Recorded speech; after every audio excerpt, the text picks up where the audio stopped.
ಈಗೇನು ಮಾಡ್ತಾ ಇದ್ದೀರಾ? ನಾನು ಆಡಲ್ಲ ಕಾನಿಷ್ಕ, ಮಾಡಿ ತೋರಿಸ್ತೀನಿ. ಅರ್ಜುನ್, ನೀನು ಮೊದಲನೇ ರಾತ್ರಿನೇ ನಿನ್ನ ಕೋಣೆಯಲ್ಲಿ ಕೊಂದು ಹಾಕೋಣ ಅಂದ್ಕೊಂಡೆ.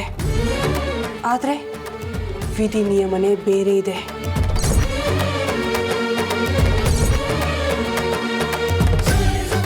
ನಿನ್ನನ್ನು ಹೊರಗಡೆನೆ ಕರ್ಕೊಂಡೋಗಿ ಸಾಯಿಸಬೇಕು ಅಂತ ಆ ವಿಧಿ ನಿಯಮ ಇದ್ದರೆ ಅದಕ್ಕಿಂತ ಸಂತೋಷವಾದ ವಿಚಾರ ಬೇರೆ ಏನಿದೆ?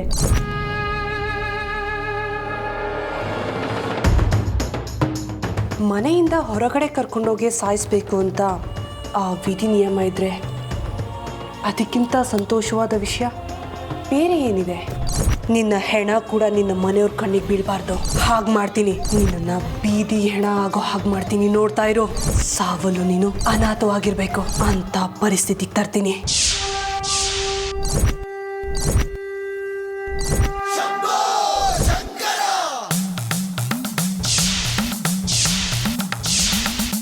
ನೀನು ಕಟ್ಟಿರೋ ಈ ತಾಳಿನೇ ನಿನಗೆ ನೇಣು ಹಗ್ಗ ಆಗಬೇಕು.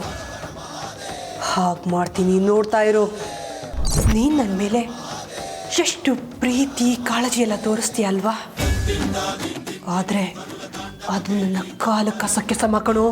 ನಿಮ್ಮ ಕುಟುಂಬದವರು ನನ್ನ ಕುಟುಂಬನ ಎಷ್ಟು ಘೋರವಾಗಿ ಸಾಯಿಸಿದ್ರಿ ಅಲ್ವಾ? ಅದಕ್ಕೆ ಏನು ಶಿಕ್ಷೆ ಕೊಟ್ಟರು ಸಾಲದು. ನನ್ನ ಶೇಷನ್ನ ಎಷ್ಟು ಘೋರವಾಗಿ ಸಾಯಿಸಿದ್ರಿ, ಅದಕ್ಕಿಂತ 2ರಷ್ಟು ಘೋರವಾಗಿ ನಿನ್ನನ್ನು ಬಲಿ ತಗೋತೀನಿ. ನೋಡ್ತಾ ಇರು.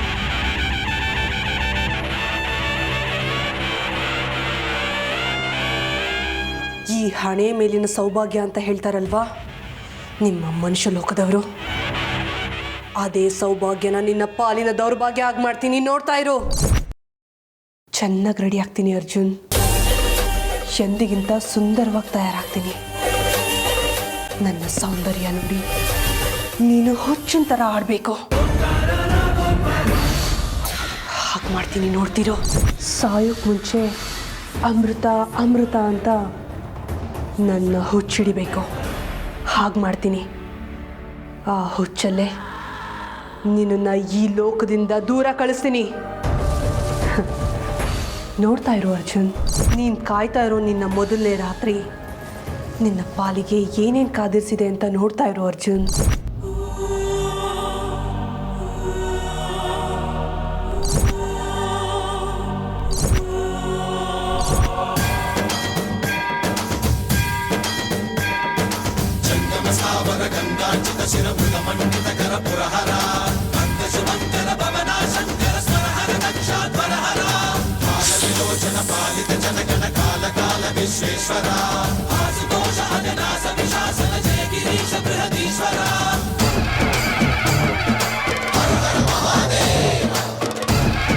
ಇದೆ, ಏನಕ್ಕೂ ಇವಳ ಮೇಲೆ ಒಂದು ಕಣ್ಣಿಟ್ಟಿರಬೇಕು. ಬಾಬಾ ಈ ಮನೆಗೆ ಬಂದು ಹೋಗೋದಕ್ಕೂ ವಿಷ್ಣು ಜೊತೆ ಗುಟ್ಟು ಗುಟ್ಟಾಗಿ ಮಾತಾಡ್ಕೊಳ್ಳೋದಕ್ಕೂ ಈ ಅಮೃತ ಇಲ್ಲಿರೋದಕ್ಕೂ ಏನೋ ಸಂಬಂಧ ಇದೆ ಅನ್ನಿಸ್ತಾ ಇದೆ. ಆ ರಹಸ್ಯ ಏನು ಅಂತ ಪತ್ತೆ ಮಾಡಲೇಬೇಕು. ಏನ್ ರಾಕೇಶ್, ತುಂಬಾ ಡೀಪ್ ಆಗಿ ಯೋಚನೆ ಮಾಡ್ತಾ ಇದ್ದೀರಾ? ಎಲ್ಲಿ ಕಳೆದೋಗಿದ್ದೀರಾ? ನಿನ್ನ ಮದುವೆ ಬಗ್ಗೆ ಯೋಚನೆ ಮಾಡ್ತಾ ಇದೀಯಾ ರಾಕೇಶ್? ಚೇಚೆ, ಹಾಗೇನಿಲ್ಲ. ಅದೇನದು ಕೈಯಲ್ಲಿ ಕೆಂಪಟ್ಟೆ? ಅದು ಏನಿಲ್ಲ ಹೇಮೋ ಅವರೇ, ಹೊಸ ಮದುಮಗ ಮದುಮಗಳಿಗೆ ಒಳ್ಳೇದಾಗ್ಲಿ ಅಂತ ದೇವ್ರ ಹತ್ರ ವಿಶೇಷವಾದ ಪೂಜೆ ಮಾಡಿಸ್ಕೊಂಬಂದೆ.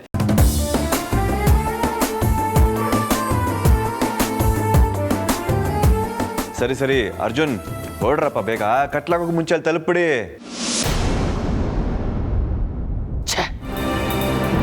ಇವ್ರು ಬೇರೆ ಹೊರಡ್ತಾ ಇದ್ದಾರಲ್ಲ, ನಾಗಿನಿ ಯಾರು ಅಂತ ಹೇಗೆ ಪತ್ತೆ ಮಾಡಲಿ?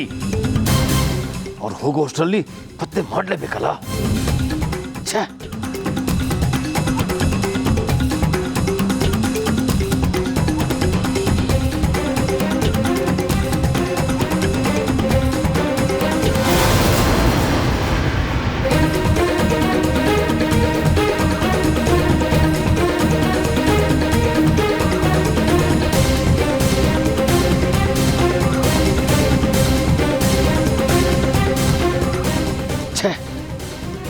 ಯಾರೂ ಅಲ್ಲ. ಇನ್ನು ಉಳಿದಿರೋದು ಅರ್ಜುನ್ ಅಮೃತ ಇಬ್ಬರೇ. ಅಕ್ಕ ಎಲ್ಲ ಸರಿ, ಅರ್ಜುನ್ ಅಮೃತ ಸುತ್ತಾಡಕ್ಕೆ ಹೋಗ್ತಿದ್ದಾರೆ, ಹಾಗಾದ್ರೆ ಕಾರ್ ಓಡಿಸೋರು ಯಾರು? ಇದೇನು ಚಿಕ್ಕಮ್ಮ ಹೀಗೆ ಹೇಳ್ತಾ ಇದ್ದೀರಾ? ನನಗೇನು ಡ್ರೈವಿಂಗ್ ಹೊಸ್ತಾ? ವಾಣಿ ಹೇಳ್ತಾರದು ಸರಿಯಾಗೇ ಇದೆ ಕಣೋ. ನೀನು ಡ್ರೈವ್ ಮಾಡ್ತಾ ಇದ್ರೆ ಅಮೃತಂಗೆ ನಿಂಗೆ ಸಮಯ ಕೊಡೋಕ್ಕಾಗೋದೇ ಇಲ್ಲ. ಬೇಡ ಬೇಡ, ನೀನು ಡ್ರೈವ್ ಮಾಡೋದು ಬೇಡ. ಆಮೇಲೆ ಮದುಮಕ್ಳ ಮೇಲೆ ಯಾರ್ದಾದ್ರೂ ದೃಷ್ಟಿ ಬಿದ್ದುಬಿಟ್ರೆ ನಿನ್ನ ಜೊತೆ ಯಾರನ್ನಾದ್ರೂ ಕಳ್ಸೋಣಪ್ಪ.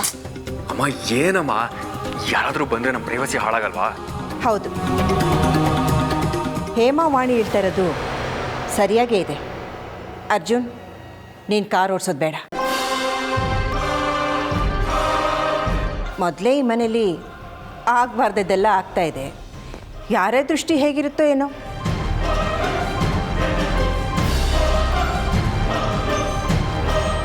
ರಾಕೇಶ, ನೀನು ಇವ್ರ ಜೊತೆ ಹೋಗ್ಬಿಟ್ಬಾ. ಏನು ನಾನಾ?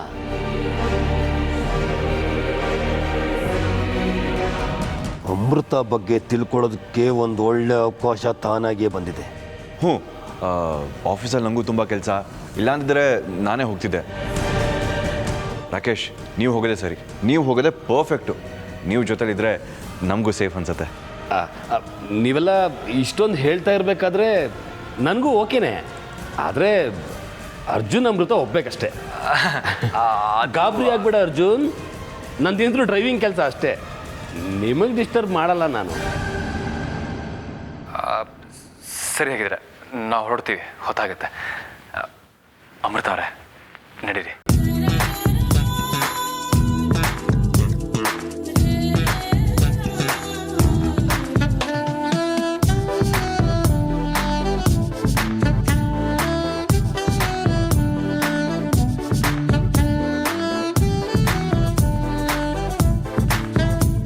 ಒಂದೊಳ್ಳೆ ಅವಕಾಶ ತಾನಾಗೆ ಸಿಕ್ಕಿದೆ. ನಾಗಿಣಿ, ಅದು ಹೇಗೆ ನನ್ನ ಕೈಯಿಂದ ತಪ್ಪಿಸ್ಕೋತೀಯೋ ನಾನು ನೋಡ್ತೀನಿ.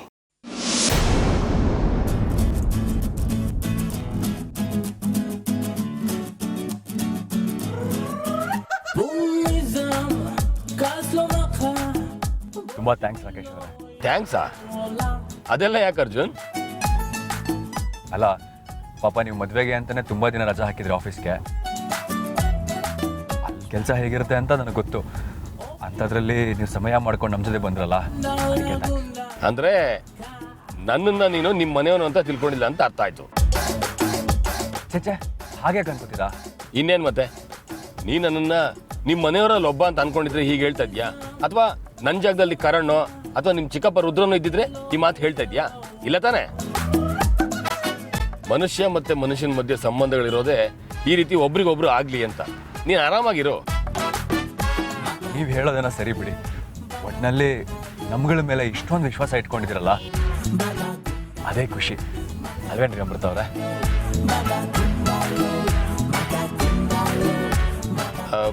ಅದೆಲ್ಲ ಸರಿ, ಈಗ ನಿಮ್ಮಿಬ್ರು ಲವ್ ಸ್ಟೋರಿ ಬರೋಣ.